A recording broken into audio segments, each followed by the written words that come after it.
कृपया करके हमें क्षमा कर दीजिए। हम यहीं रहेंगे और द्वारिका हमारी नगरी होगी। नहीं नहीं, आप सब मुझसे बड़े हैं, कृपा करके उठ जाइए। और क्षमा मांगने की कोई आवश्यकता नहीं है। मैंने जो किया वो मेरे अपनों के लिए किया, और आपने जो किया है वो भी आपके अपनों के लिए किया है। बस इस घटना से एक सीख है जो आप सभी को सदैव स्मरण रखनी होगी, और वो ये परिवर्तन, यही संसार का एकमात्र सत्य है।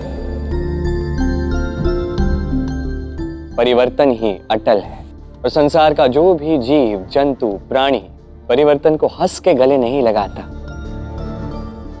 वो जीवन की परीक्षा में कभी सफल नहीं हो पाता।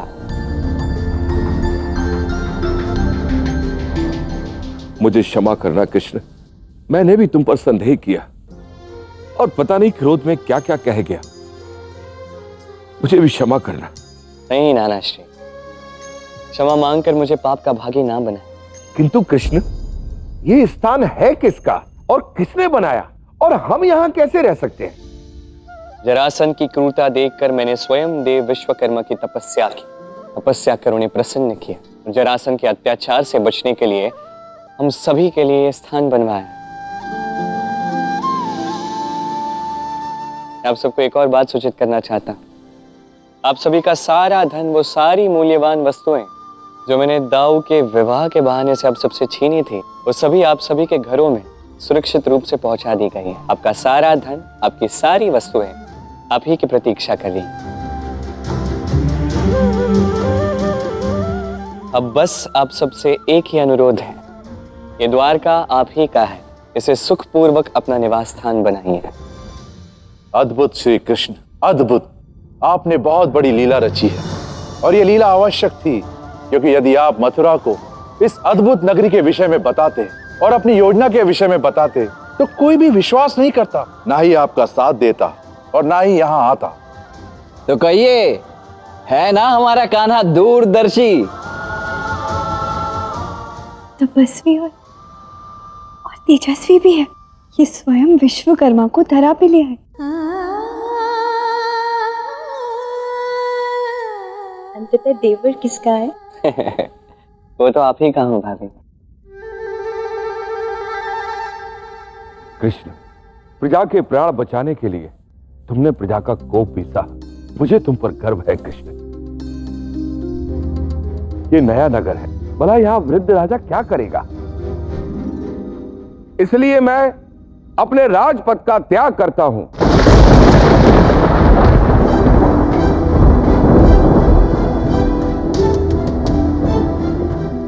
क्या कह रहे हैं आप नाना श्री? यदि आप नहीं राजा बनेंगे तो कौन बनेगा? इसका उत्तर यहां की प्रजा देगी। तो बताओ, कौन बनेगा इस राज्य का राजा? श्री कृष्ण ही बनेंगे हमारे राजा। हाँ हाँ, श्री कृष्ण ही बनेंगे हमारे राजा। हाँ हाँ, श्री कृष्ण ही बनेंगे हमारे राजा। जाओ कान्हा, ये रिक्त स्थान तुम्हारा ही है, और देखो हम सभी की यही इच्छा है। जाओ। जाइए कृष्ण, आपके अतिरिक्त इस पद के लिए और कोई योग्य नहीं। आइए।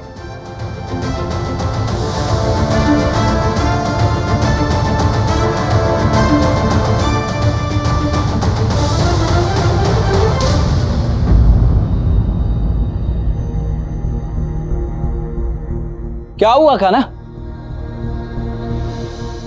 मैं राजा नहीं बनूंगा नाना श्री, मुझे नहीं लगता ये मेरा कार्य। कृष्ण जी से अधिक योग्य कोई नहीं है, वही श्रेष्ठ है। हमारा राजा कृष्ण ही होंगे। हाँ, कृष्ण ही सर्वश्रेष्ठ है।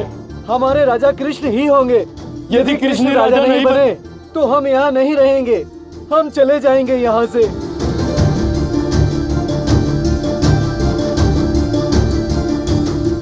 शांत हो जाइए, कृपा करके शांत हो जाइए आप सभी। देखिए, ये इतना बड़ा और महत्वपूर्ण निर्णय, इसे इतने आवेश में आकर तो नहीं लिया जाना चाहिए ना। क्या आप लोगों को नहीं लगता कि इतना बड़ा निर्णय लेने से पूर्व कान्हा को कुछ समय तो दिया जाना चाहिए? तो कल प्रातः तक का तो समय कान्हा को दिया ही जा सकता है। इसीलिए मेरी विनती है आप सभी से कि कान्हा को कल प्रातः तक का समय दीजिए। कल प्रातः इस निर्णय की घोषणा की जाएगी। तब तक आप सभी अपने नए घरों में जाकर विश्राम कीजिए। आज हम सभी ने बहुत लंबी और दुर्गम यात्रा की है। मुझे आशा है कि मेरी इस विनती को आप सभी स्वीकार करेंगे और कल प्रातः इस निर्णय की प्रतीक्षा करेंगे। शुभ रात्रि। महाराज श्री कृष्ण की जय। महाराज श्री कृष्ण की जय। महाराज श्री कृष्ण की जय। महाराज श्री कृष्ण की।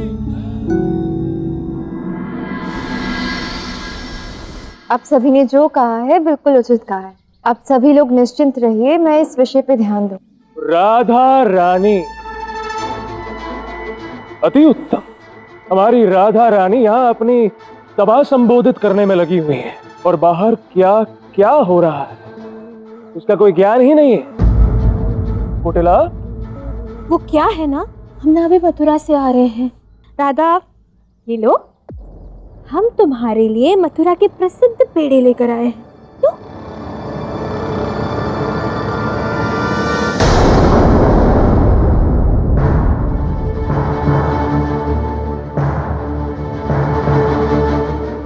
क्या हुआ राधा?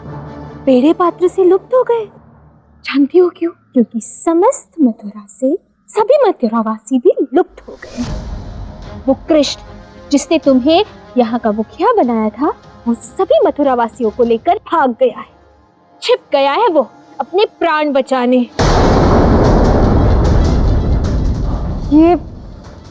ये सब कब हुआ? कल संध्या से ही पूरे मथुरा में एक भी व्यक्ति नहीं है। और तुम्हारे बलराम दाऊ का विवाह, वो भी जरासंध ने होने नहीं दिया और होने देगा भी नहीं, क्योंकि जरासंध अब कृष्ण को चारों दिशाओं में खोज रहा है। अब वैसे अयन, मुझे बताओ, कृष्ण समस्त मथुरावासियों को लेकर कहाँ छुप गया होगा और क्यों? गया होगा कहीं आसमान की ऊंचाइयों में या पाताल की गहराइयों में, हमें क्या। हाँ, किंतु क्यों गया है ये मैं भली भांति जानता हूँ।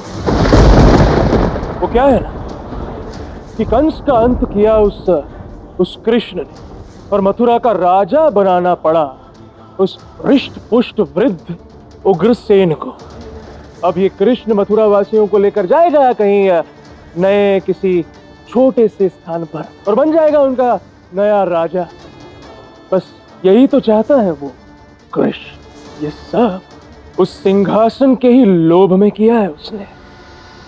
अच्छा, तो जरासंध से जीतकर राजा बनना असंभव था, तो अपने नाना का राजपद छीनना उचित समझा उसने।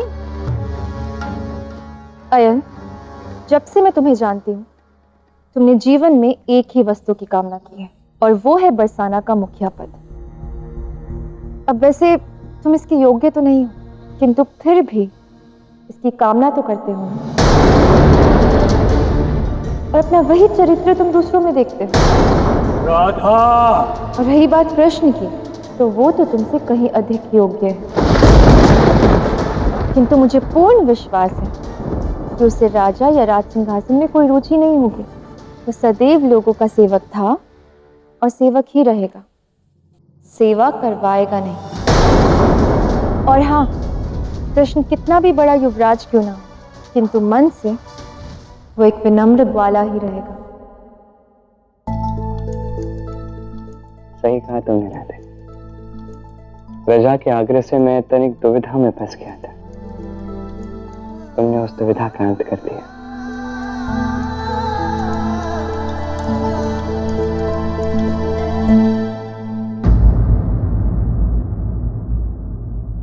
आप हंसते हुए बड़े अच्छे लगते हैं कृष्ण।